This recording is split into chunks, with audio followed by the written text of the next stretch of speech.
அடிமைப்பெண் படத்தில் வந்து தாய் இல்லாமல் நான் இல்லை அந்த சுச்சுவேஷனுக்காக முதல்ல கம்போஸ் பண்ண பாட்டு ஒன்று ரெக்கார்ட் பண்ணாங்க, நான் பாடினது. அது அப்புறமா வந்து எல்லோரும் ஸ்லோவாக இருக்குது, எம்ஜிஆர் சார் மேலே சரியாக இருக்குது, அது எப்படின்னு சொல்கிறதுனால அது ஒதுக்கி வச்சுட்டாங்க.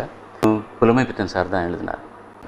வீரத்திலே கவி எழுதி விளக்கம் சொன்ன குலமகளே, உன் கருணை பொங்கும் ஆலயத்தில் கவலை என்பதில்லையம்மா. சந்திரபாபு சாருக்கு ரொம்ப பிடிச்ச பாட்டு. ஏன்டா இந்த பாட்டு வைக்காமல் விட்டார் எம்ஜிஆர் அப்படின்னு சொல்லுவார். இன்னொரு விஷயம் கூட சொல்லணும், தாய் இல்லாமல் நான் இல்லை முதல் என் வாய்ஸில் தான் ரெக்கார்ட் பண்ணாங்க.